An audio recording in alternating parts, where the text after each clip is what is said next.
अब कल तो और प्लीज तो लीनियर डिफरेंशियल इक्वेशन और देख लेते हैं, क्या लास्ट टॉपिक है। देखिए लीनियर डिफरेंशियल इक्वेशन में क्या होगा, आपके पास इस टाइप की इक्वेशन अगर आ जाए, dy by d x plus p y equal to में क्यू, अगर आपके पास आ जाए, मान लो ऐसी कोई डिफरेंशियल इक्वेशन आ जाए, ठीक है।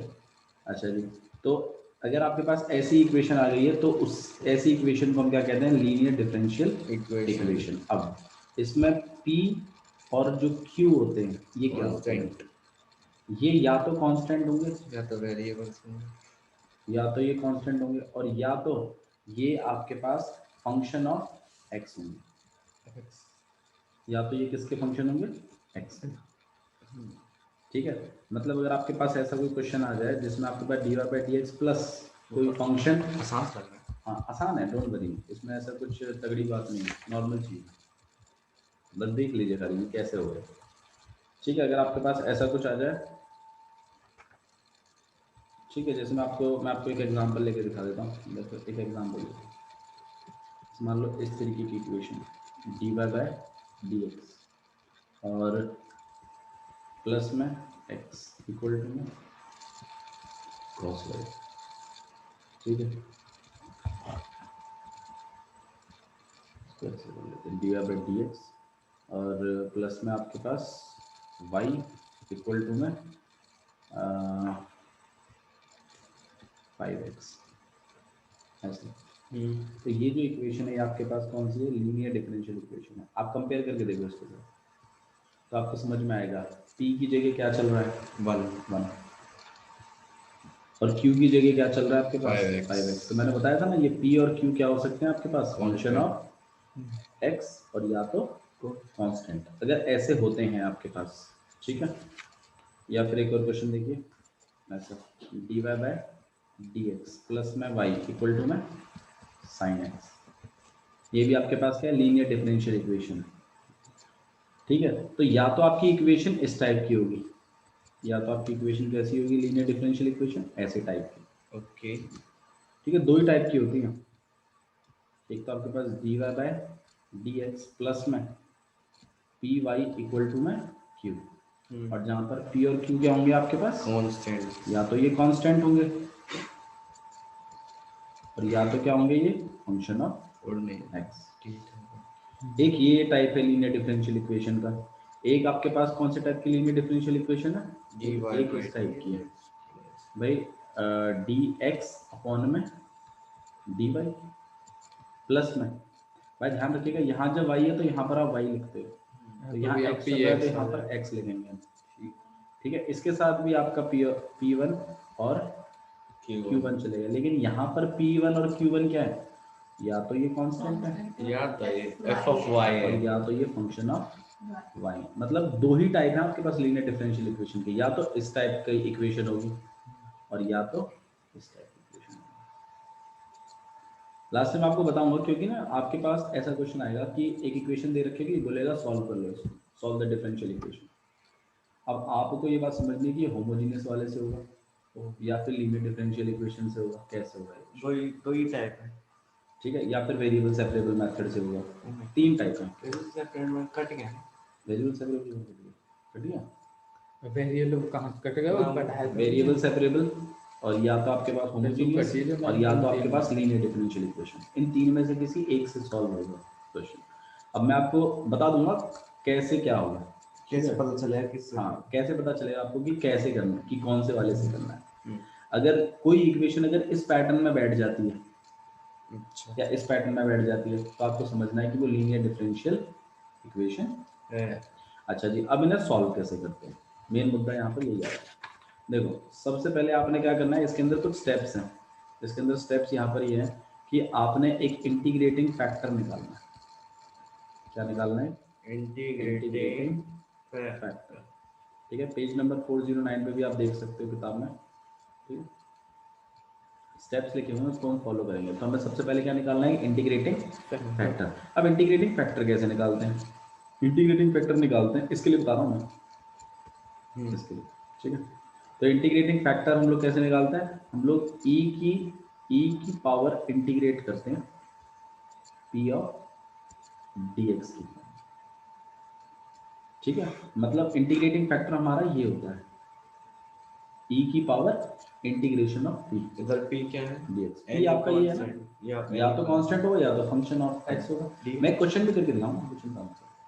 ये इंटीग्रेटिंग फैक्टर है आपका, ठीक है।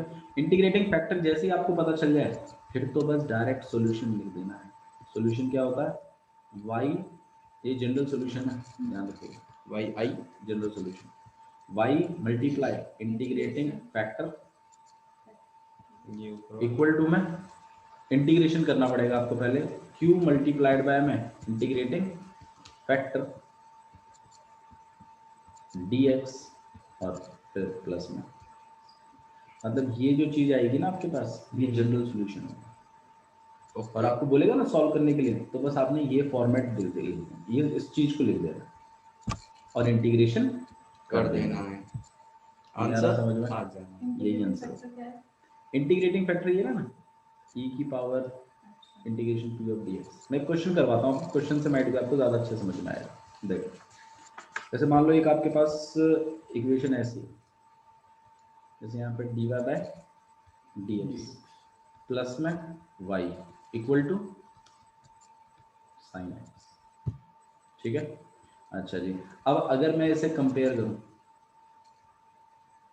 किसके साथ, मेरे फॉर्मेट के साथ, इक्वेशन के dy by d x plus में पी वाई इक्वल टू में q, तो आप खुद बताइए p कितना हो जाएगा y और q कितना हो जाएगा साइन x। कुछ गलत तो नहीं किया भैया डी बाई डी एक्स वापस बताओ ना, ना से आपकी वो चली गई थी आवाज।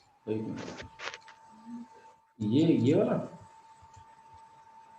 नहीं भैया, नीचे वाला जो है कंपेयर वाले के बाद में। ये चीज देखो ना, मैंने क्या किया, मैंने कंपेयर मेरा मेरा ये तो क्वेश्चन था, मैंने इसको जनरल इक्वेशन के साथ कंपेयर किया, लीनियर डिफरेंशियल इक्वेशन की। तो भाई dy की जगह dy बाई dx की जगह dy बाई dx चल रहा है, y की जगह y चल रहा है, अरे हाँ ये y की जगह 1 आएगा, और p की जगह क्या चल रहा है, फिर यहाँ पर 1 चल रहा है, और q की जगह क्या चल रहा है साइन एक्स। p और q क्या होंगे, या तो कांस्टेंट होंगे और या तो फंक्शन होंगे x के। अच्छा जी, ये आने के बाद आपने अपने p और q निकाल लिया, लेकिन हमें p और q नहीं निकालने, हमें तो हमारा इंटीग्रेटिंग फैक्टर निकालना है। अच्छा, इंटीग्रेटिंग फैक्टर के लिए एक बात है, वो सुनो। इंटीग्रेटिंग फैक्टर क्या कहता है कि ये चीज का ये तो इंटीग्रेटिंग फैक्टर। तो भैया मुझे तो मोटी मोटी बात ये समझ आ रही है कि हमें इंटीग्रेशन करना है p dx का। यस, तो एक काम करते हैं, पहले इंटीग्रेशन कर लेते हैं, फिर डायरेक्ट वैल्यू डाल देंगे उसकी। ओके ठीक है, तो जी इसका इंटीग्रेशन करते हैं, इंटीग्रेटिंग बोथ साइड, यहाँ पे आपके पास p dx हो जाएगा, 1 का इंटीग्रेशन और यहाँ पे आपके पास 1 का इंटीग्रेशन हो जाएगा। 1 का इंटीग्रेशन क्या होता है, x plus c, plus c लिखने की जरूरत नहीं, आप x लिख लो कोई दिक्कत नहीं। तो यहाँ पर आपके पास क्या आ जाएगा, इंटीग्रेटिंग फैक्टर e की पावर x, ये इंटीग्रेटिंग फैक्टर है। किसी को डाउट है इसमें? नहीं। देखो अभी आप सोचोगे यार ये तो बहुत लल्लू चीज है, देखो लल्लू चीज नहीं है, अभी ये बड़ी आसानी से हो गया, इसकी जगह बहुत कुछ आ सकता है, इसकी जगह बहुत कुछ आ सकता है। तो 1 था तो इट वाज क्वाइट इजी, हाँ बड़ी आसानी से कर लिया, ठीक है। अच्छा जी, ये होने के बाद आपने अपना वो जनरल सॉल्यूशन निकालना है। जनरल सॉल्यूशन क्या कहता है, जनरल सॉल्यूशन कहता है कि y इनटू में इंटीग्रेटिंग फैक्टर इक्वल टू में इंटीग्रेशन ऑफ q इनटू में इंटीग्रेटिंग फैक्टर dx और प्लस में, यही तो कहता है। तो आओ जी इंटीग्रेशन निकालते हैं इसका, y e की पावर x। हाँ, तो हम क्या करेंगे ना, हम सब चीजों को देखो अलग अलग करते रहेंगे। ये हमने इंटीग्रेटिंग फैक्टर निकाला, तो मतलब सॉल्यूशन निकालने के लिए मुझे इनका पहले इंटीग्रेशन करवाना पड़ेगा कि नहीं करवाना पड़ेगा। तो मैं काम करता हूँ, मैं इनका पहले इंटीग्रेशन करवा देता हूँ साइड में, तो मैं q इनटू में इंटीग्रेटिंग फैक्टर का इंटीग्रेशन करवा देता हूँ, फिर डायरेक्ट वैल्यू डाल देंगे इसमें। ओके ठीक है जी, मैं अलग अलग पार्ट्स में इसलिए कर रहा हूँ क्योंकि अगर मैं एक साथ करूँगा ना तो बहुत बड़ा स्टेटमेंट हो जाएगी, फिर उसको बार बार लिखने में आप बोर हो जाओगे। तो मैंने पार्ट्स में ब्रेक कर दिया क्वेश्चन, ये कर दिया, अब एक साथ लिख दूंगा बस लास्ट। तो देखिए फिर मैं इसको करवा रहा हूँ, q की वैल्यू कितनी है, sin x, और इंटीग्रेटिंग फैक्टर कितना है, e की पावर x dx। ये हाँ, इसमें ये थोड़ा कर रहा काम होता है, इसमें दो काम कर रहे होते हैं, एक तो ये p वाला इंटीग्रेशन और एक ये वाला इंटीग्रेशन। इनको कर दो, बाकी तो सोल्यूशन है। बाकी तो कुछ अभी के बाद समझ में आ रहा है? Yes. तो जो मेन प्रॉब्लम है वो ये है। अच्छा जी, चलो भाई इसको करते हैं। इसको कैसे करेंगे? Product rule. प्रोडक्ट रूल, ठीक है ना। हमारा आईलेट वाला हिसाब किताब। आईलेट क्या कहता है? पहले वाले का इंटीग्रेशन, दूसरा वाला नहीं। हाँ, बहुत बढ़िया, पहला वाला एज इट इज, दूसरे वाले का Exactly. इंटीग्रेशन। ठीक है। तो आईलेट के हिसाब से पहले टी सेट होगा और फिर ई जाएगा। अरे तो हम इसको फर्स्ट मानेंगे इंडिया और इसको हम लोग सेकंड फंक्शन मानेंगे। एक कुछ मान सकेगा ये जाको हम इंटीग्रेशन आता है, वो आपको हम इंटीग्रेशन मान। आपने ये भी कहा था। मैंने कहा था, लेकिन ये जो आईलेट बनाएंगे ये इसी प्रोसेस के थ्रू बनाएंगे। बनाने को तो बना सकते हो, अगर हो जाए तो बहुत बढ़िया। भैया सूद एक और अगर आगे चल के नहीं बताओ हो तो हमारे मैं आगे जाके फिर तुम भैया को पूछोगे वहां बैठ के। sin x का इंटीग्रेशन भूल गया मैं, अब भैया को चलो। भैया sin x को करो और ये x को अरे यार तुम इसको भाई u into v देख सुन ले, तेरे को इंटीग्रेशन में u into v बता रहा हूं पहले। जब आपके पास फर्स्ट फंक्शन और सेकंड फंक्शन ऐसे रहते हैं ना इंटीग्रेशन में, डिफरेंशिएशन में नहीं, इंटीग्रेशन कैसे करते हैं वो देखो। पहले वाले को तो बाहर निकाल देते हैं, एडिटर्स को कुछ नहीं करते। दूसरे वाले का क्या कर देते हैं? इंटीग्रेशन। फिर माइनस, फिर इंटीग्रेशन करते हैं पहले वाले का डेरिवेटिव, पहले वाले का डेरिवेटिव करते हैं और फिर दूसरे वाले का, और मल्टीप्लाई करते हैं दूसरे वाले का इंटीग्रेशन से, और फिर होल जो का इनका dx। आंसर आता है अच्छा ठीक है, ये चीज है, ये प्रोसेस है। ठीक है। एक दो बार करोगे आपको अपने आप याद हो जाएगा। जब मुझे याद है तो तुम्हें हो सकता है याद, ऐसी बात नहीं। आपने एक दो बार करा है। हाँ तो वही तो मैं कह रहा हूँ ना, मेरे जितनी प्रैक्टिस sin x बाहर निकल गया और दूसरे वाले का इंटीग्रेशन करेंगे e की पावर x माइनस, ठीक है, माइनस इंटीग्रेशन तो करेंगे लेकिन पहले डिफरेंशिएशन पहले वाले का sin x sin x का मल्टीप्लाई इंटीग्रेशन e की पावर x, ठीक है। हाँ जो भी आंसर आएगा क्लियर है? ठीक है। समझ में आया? तो इसको मैं एक काम करता हूँ, आई मान लेता हूँ, यस व्हाई नॉट। तो मेरा आई चलो, क्योंकि अगर मान लो रिपीटिशन होता है तो मैं कम से कम उसको रिप्लेस तो कर दूंगा उससे। चलो इधर देखते हैं, ये देखते क्या हो जाएगा। यहाँ पे आपके पास sin x हो जाएगा e की पावर x का, ये रहेगा e की पावर x। तो काम करते हैं e की पावर x को आगे लिख लेते हैं माइनस sin का डिफरेंशिएशन cos cos x और e की पावर x का e की पावर x। अब इसको वापस से करा जाए, ये वापस हो थूत मार दो और ठीक है। अब इसका इंटीग्रेशन तो मैं फिर नहीं आता, तो इसको मैं इसमें फिर u into v लगाओ, आपके पास कितना हो जाएगा यहाँ पर e की पावर x, यहाँ पर i चलता रहेगा e की power x sin x minus u into v लगेगा। हाँ भाई u into v में क्या होता है, पहला वाला बाहर निकाल देते हैं cos x, दूसरे का इंटीग्रेशन, फिर आपके पास माइनस इंटीग्रेशन डिफरेंशिएशन इसका।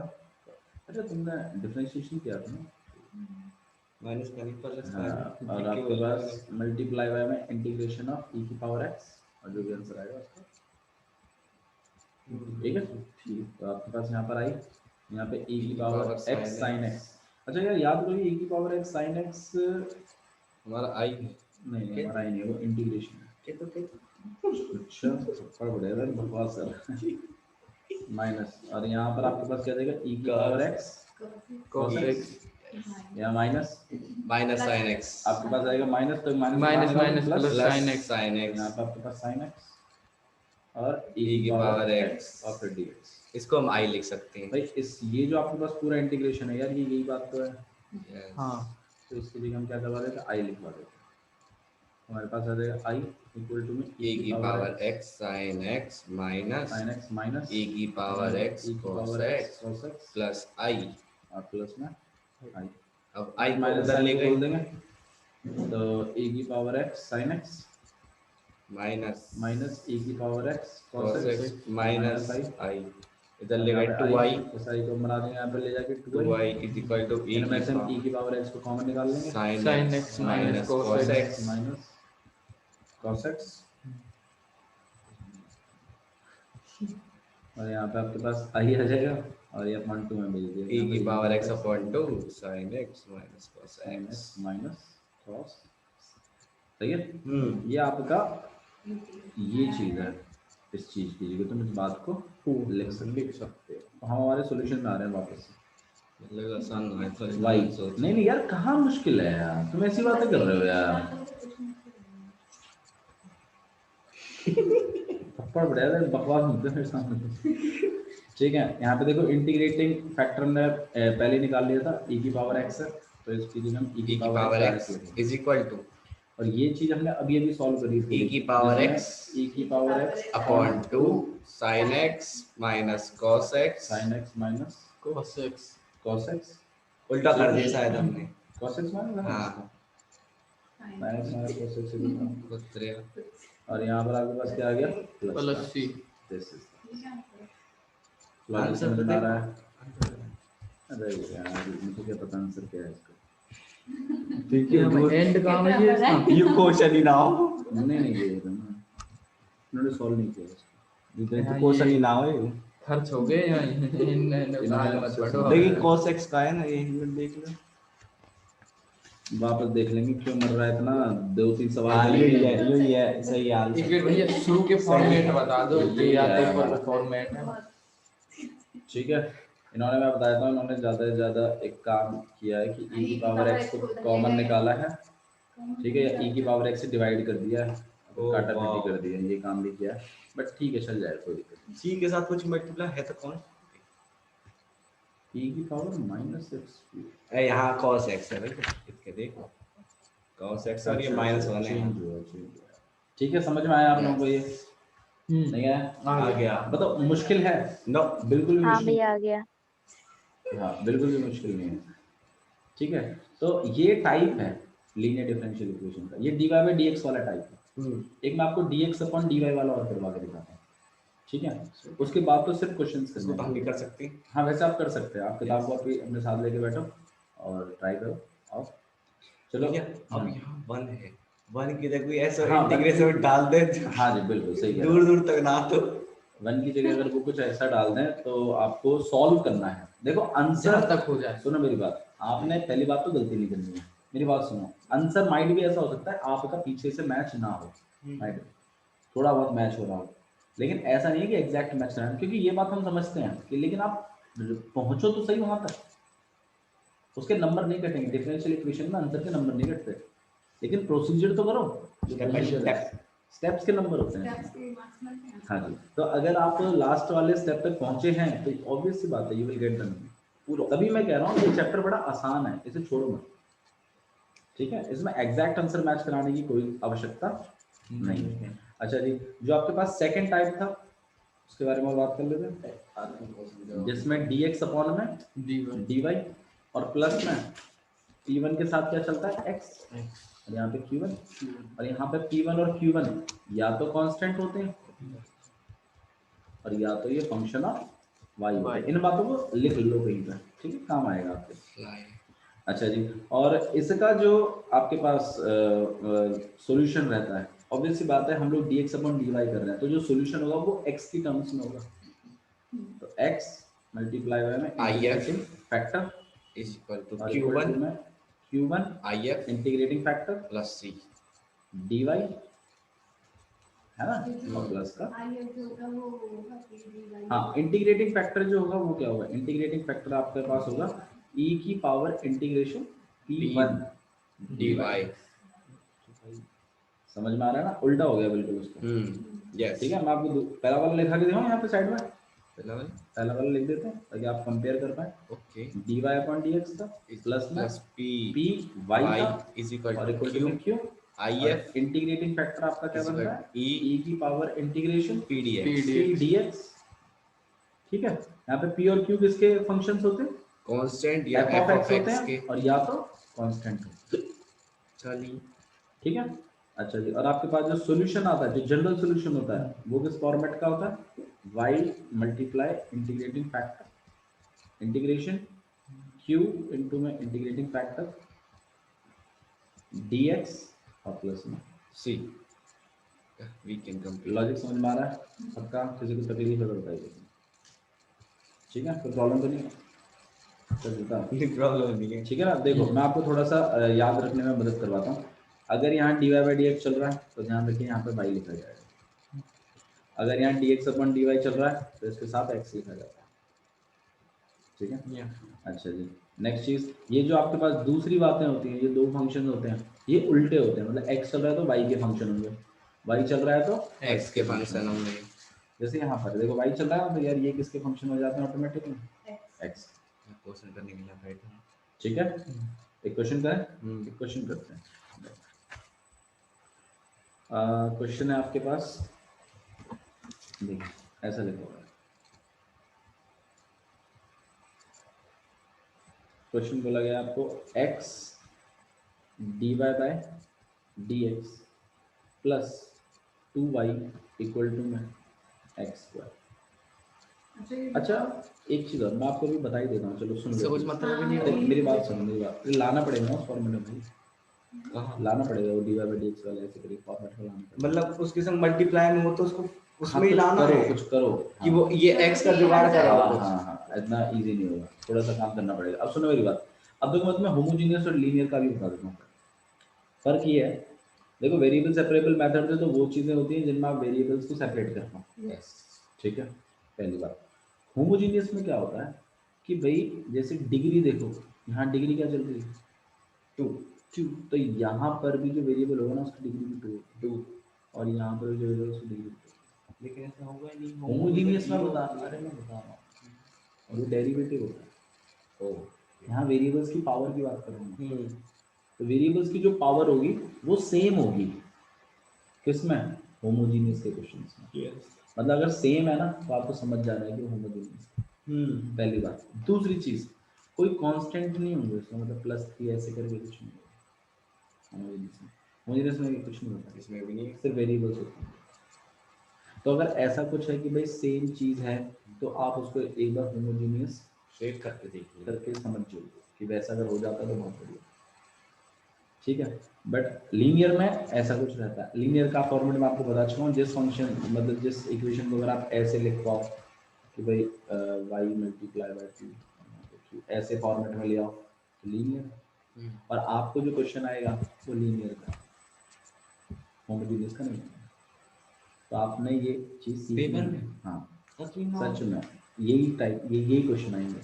होमोजीनियस बहुत बड़ा और में हो सकता है माइट भी, ये और वो और में आएगा, और 4 नंबर का सवाल आएगा सीधा सीधा, यही कर, इसको छोड़ो मत, किसी भी हालत में मत छोड़ो।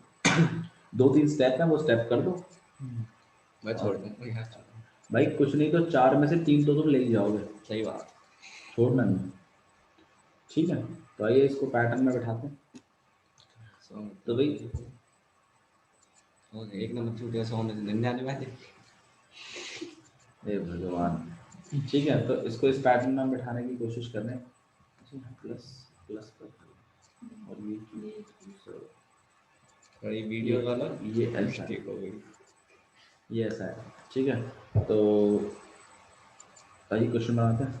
तो हमारे पास क्या हो जाएगा, हमें तो देखो इस पैटर्न में लाने के लिए आप समझो, आपको dy बाई dx को क्या करना है, अकेला देखो ना, हाँ तो हमें x नहीं चाहिए, divide x divide by x both side कर देते हैं। अब मैं कर रहा हूँ। तो आपके पास dy बाय dx आ जाएगा, यहाँ पर भी आपने x डिवाइड कर दिया, तो वैसी बात है यहाँ पर भी x डिवाइड हो जाएगा, और वैसी बात है यहाँ पर भी x डिवाइड हो जाएगा। नहीं सच बता, हाँ ये x से x हट गया तो आपके पास क्या बन गया, ये dx dx प्लस में ये क्या बन गया आपके पास 2 अपॉन y अपॉन में x, x, और यार यहाँ x से x बच काट गया। दिया यार, यहाँ क्या बच गया x।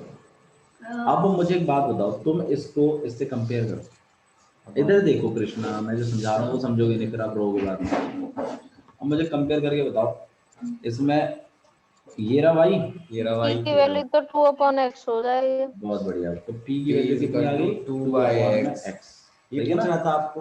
हाँ, और q की वैल्यू कितनी हो जाएगी, x x, ये सही है। अच्छा जी, अब मुझे एक बात बताओ, अब इंटीग्रेटिंग फैक्टर निकालना है। हाँ इंटीग्रेटिंग फैक्टर क्या कहता है, आई हमें इंटीग्रेशन करना पड़ेगा d dx का, है ना, उसके ऊपर तो e के ऊपर लगा के करते हैं उसको फिर। तो भाई हम यहाँ पे इंटीग्रेशन कर रहे हैं किसका, 2 अपॉन में x dx का। भाई 2 तो कांस्टेंट है, ये तो बाहर ही आएगा। अब मेरे को ये बताएगा गगन 1 अपॉन x का इंटीग्रेशन था, बताऊं, हंस मत दियो, फेल बता रहा हूँ, रुक जाओ। 1 अपॉन ऐसे 2 minus x square log x क्या दिमाग लगाता है। ठीक है, इंटीग्रेटिंग फैक्टर। तो इंटीग्रेटिंग फैक्टर कैसा बनता है? e की power integration of p of dx। भाई e की पावर, अच्छा इसको हम ऐसे भी तो लिख सकते हैं, log x का स्क्वायर, सही है ना, ऊपर चला जाता है ना, लॉग में ऐसा होता है, जो आगे लिखा होता है वो ऊपर चला जाता है। तो इसको हम लोग क्या लिख सकते हैं, log x स्क्वायर। और मैं आपको एक चीज और भी बता चुका हूँ, ई, अरे सुन लो, ई लॉग, इधर देख ले, ई के ऊपर जब ऐसे लॉग चढ़ता है तो हम इसको बंद कर देते हैं और आपके पास सिर्फ क्या बच जाता है, खाली x स्क्वायर। ये बता चुका हूँ मैं पहले, x स्क्वायर। तो आपके पास इंटीग्रेटिंग फैक्टर क्या होगा, हाँ खत्म हो गया ना, वन बन गया। एंटी लॉग है ना ये दोनों, ये लॉग है ये एंटी लॉग है, हट गया ये x स्क्वायर बन गया। तो बहुत आसान हो गया। ऐसा तो भैया पहले सवाल में बनने लगा log x करते मैं अपनी एस्टेस करा देता। समझ में आई ये बात यहाँ तक? अच्छा जी, अब अपना जनरल सॉल्यूशन निकालना है। अच्छा, जनरल सॉल्यूशन क्या कहता है, y डॉट, देखो एक दो बार ना खुद से लिखना, गलतियां होंगी फिर सही होगा। तो y dot integrating factor equal to में क्या करते हैं, इंटीग्रेशन ऑफ q इनटू में इंटीग्रेटिंग फैक्टर dx और प्लस में c, यही तो होता है। तो भैया हमें इस चीज को कैलकुलेट करवाना पड़ेगा, इसका मतलब आओ जी कैलकुलेट करवाते हैं। कैलकुलेशन करवाएगा इसकी q इनटू में, साइड में करवा देते हैं। तो इंटीग्रेशन करवाना है किसका, भैया ये होमोजेनियस भी हो सकता है, y अपॉन x की फॉर्म में भी है और डिग्री भी सेम है, हो सकता है तो कर लीजिए, कोई इशू नहीं, हाँ डिग्री भी सेम है, हो सकता है बिल्कुल, ठीक है, हो सकता है, मैं मना नहीं कर रहा हूँ, ठीक है। मैं आपको ये चीज़ सिखा रहा हूँ तो वो उस चीज़ पर बात हो रही होगी, ठीक है। ये आपके पास हाँ q इनटू में मैं आई एफ दिखा रहा था आपको, q की वैल्यू कितनी है, x q की वैल्यू x है, तो x इनटू में x स्क्वायर, x स्क्वायर, ये तो बहुत ही सिंपल हो गया, x क्यूब हो गया, x की पावर 4/4 हो x गया। क्यूब का क्या होता है भाई, बता मत दीजिए कुछ, बैठ हाँ जाइए मुझे बस। पूछ रहे हो, हाँ n+1 अपॉन n+1 करो यार, वो फॉर्मूला देखो बताओ, x square is equal to x की पावर 4/4 प्लस c, खत्म। तो मैं आपका क्या इसको और सिंपलीफाई कर दूं, हालांकि देखो ले जाने को तो ले जा सकते हैं, y को अकेला करके आप इसको नीचे भेज सकते हैं इधर, बट ठीक है आप लोग शक्ल देख के लग रहा है आप करोगे नहीं इसका, वैसे करने को कर सकते हैं, x4/4 प्लस c, दोनों के नीचे चला जाएगा, तो x स्क्वायर से हट गया, यहाँ 2 बच गया, तो यहाँ आ गया आपके पास y इक्वल टू में x स्क्वायर अपॉन में 4 और प्लस में ये ऊपर चला जाएगा, तो c x की पावर -2। ओके नहीं जहर टाइप समझ में आ रहा है, कतई, पक्की? इसने मेरा एक टेंशन दूर कर दिया। किस चीज़ के लिए? होमोजेनियस वाले को मैं तो बात करता था फिर मेरे लेक्चर। चलिए इसको देख लीजिए, एक और जनरल सॉल्यूशन निकालिए। देखो क्वेश्चन ऐसा ही आएगा, मैं आपको क्वेश्चन बताया था, दो आप क्वेश्चन दो, हम तैयार है करने को, ठीक है। Find the general solution, find the general, निकालो बाबू, करो उसको, find the general solution of differential equation,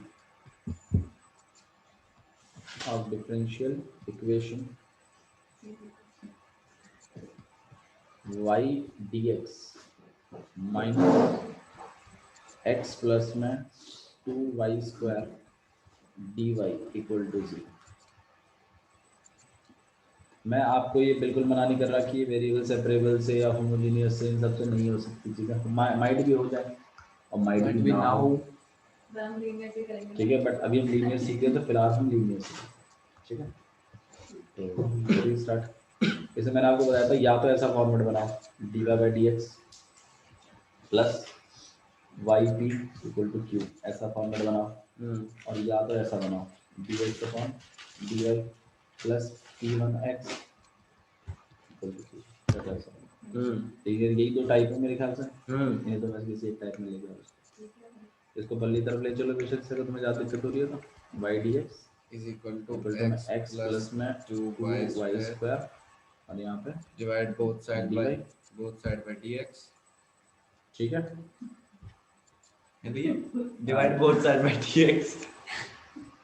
फिर तो कट ठीक है। हाँ हाँ, इस कट लो ये। dy को इधर भेज दीजिए, ये आपके पास y हो जाएगा। यहाँ पे क्या हो जाएगा आपके पास x प्लस में 2y square dy by dx। हमें dy बाय dx को अकेला करना है, तो एक काम करते हैं, इस पूरे काम को इधर भेज देते हैं, या फिर पता है एक बेटर ऑप्शन बता मैं समझता हूँ, इसको dx अपॉन dy बना, क्योंकि ना देखो डिवाइडेड बाय में मतलब मल्टीपल, मतलब प्लस बड़ी चीज नहीं जानी चाहिए, छोटी चीज जाएगी तो अलग अलग बांट भी देंगे, दो चीजें चलेगी तो बांटेंगे कहाँ से। तो काम करते हैं, हम इसको ऐसे लिख लेते हैं, हम dx को यहीं रखते हैं, dy को खींच लेते हैं और इसको इसके नीचे भेज देते हैं, ये ज़्यादा बेटर हो जाएगा। अभी दोनों को डिस्ट्रीब्यूट कर देते हैं, यहाँ x अपॉन में y और यहाँ पे 2y स्क्वायर अपॉन में y और यहाँ पे dx अपॉन में dy। ये चीज़ सेट करती है कि कौन सी फॉर्म बनेगी। बनने को आप dy बाई dx बना के फिर वो ब्रेक नहीं होती चीज़, ठीक है। तो आप डिसाइड नहीं करेंगे कि कौन सी इक्वेशन बनेगी, वो तो आप ये देखोगे कि सॉल्व इजीली किससे होगा। y से इसको काट दोगे एक जाओ, ठीक है। तो आपके पास कुछ ऐसा आ जाएगा dx अपॉन में dy। एक काम करते हैं, इसको यहाँ खींच लेते हैं, 2y को इधर लूँ कि इसको ले लूँ, तो p तो हो जाएगा, 2y को नहीं ले सकता मैं, मेरे को x भी चाहिए साथ में, ये फॉर्मेट है। मैं तो ऊपर वाला बना रहा हूँ, ऊपर वाला कैसे बना दूँ, उसके लिए dy बाई dx चाहिए, dx अपॉन dy बन गया। यदि ये ध्यान रखना पड़ेगा। हाँ वही बात है, ध्यान रखनी है। इसको खींचो इधर, तो माइनस एक्स अपॉन में वाई और यहाँ पे कितना आ जाएगा 2y। हाँ अब ये इसके जैसा लग रहा है, लेकिन पहले माइनस मल्टीप्लाई करो तो क्या हो गया, वो तो p की वैल्यू में आ जाएगा माइनस, वो -1 x आ जाएगा यार -1 अपॉन वाई आ जाएगा, मैं तो ये कह रहा हूँ। नहीं आ रहा ना, तेरे बाउंसर जा रहा है ना सर, बाउंसर जा रहा है ना। मैं टक टक कर खेल दूँ बस। तो वीडियो को वापस देख तो देखो, ठीक है, और जब तक समझ में ना आए तब तक इसको वॉच करो, ठीक है। ये इंपॉर्टेंट टॉपिक है, ध्यान रखना इस बात का, ये तो सीखना ही है, चाहे पहली बेशक 3 एक्सरसाइज मत सीखो, लास्ट की 2 जरूर सीखो, एक होमोजीनियस और एक ये लीनियर। इनमें से ही आएगा सवाल, ये एक्सरसाइज सीखनी है। यही एक्सरसाइज सीखो इनमें मेहनत चाहिए ना भैया। बस। और इनमें बी मतलब ज़बरदस्त मेहनत करिए, ठीक है। -x अपॉन में y को में 2y और यहाँ पे हम लोग कंपेयर करेंगे इस वाली इक्वेशन से dx अपॉन में dy और प्लस में p1 x, भाई जो ऊपर चलता है वही होता है, और यहाँ पे q1। और ये जो p1 और ये जो q1 है, या तो ये कांस्टेंट होते हैं और या तो ये y के फंक्शन होते हैं। तो भाई आप खुद बता दो मेरे को p1 क्या होगा, -1 अपॉन y -1 अपॉन y, और q1 क्या होगा 2y। 2y। बहुत बढ़िया, लॉजिक समझ में आ रहा है, ठीक है। अब इंटीग्रेटिंग फैक्टर और निकाल लो। इंटीग्रेटिंग फैक्टर निकालने के लिए आपको पहले ये करना पड़ेगा p1 का इंटीग्रेशन, तो p1 का इंटीग्रेशन विद dy, ठीक है। तो आप यहाँ पे भी कर लीजिए इसको, -1 अपॉन में y dy। ये मत कहना कि 1 अपॉन y का तुम इंटीग्रेशन भी नहीं करते, तो यहाँ पे आपके पास माइनस लॉग y आ जाएगा, ठीक है। और सही तो है, ठीक है, इसको आप ज़्यादा से ज़्यादा कैसे लिख सकते हो, -1 ऊपर चला जाएगा y की पावर -1, और इसको आप ज़्यादा log से log कट log जाएगा 1 अपॉन y, है ना, -1 का मतलब होता है। अब हम इंटीग्रेटिंग फैक्टर और निकाल लेते हैं। इंटीग्रेटिंग फैक्टर क्या कहता है, e की power integration of p1 dy। तो यार ये कितना हो जाएगा आपके पास, e की पावर log और 1 अपॉन y। भाई देखो अगर ये इंटीग्रेशन से अगर log मिलता है ना तो बहुत इजी हो जाता है फिर क्वेश्चन, e से log निपटा देता है वो। अब आपके पास खाली क्या बच जाता है, तो इंटीग्रेटिंग फैक्टर आ गया, आपके पास खाली किस में लगाना है, सॉल्यूशन में लगाना है। बस इस बात को अरे नहीं कर पाओगे क्या आशीष, समझ में आया क्वेश्चन? ए 1/, हाँ भैया। ठीक है, बाकी मैं चाहता हूँ आपको 9.6 एक्सरसाइज स्टार्ट करें और कम से कम पहले 12 क्वेश्चंस तक ट्राई करें। है कि नहीं है, मेरे फिर लिए x upon y मेरी x बात- upon y सही बात है, ये होमोजेनियस का हम लोग क्वेश्चन कर रहे हैं, ठीक है। तो इसमें आपके पास इस तरीके से हमने बना लिया, तो आप समझो, देखो सिंपल बता रहा हूँ, इस टेक्निक को ध्यान रखिएगा।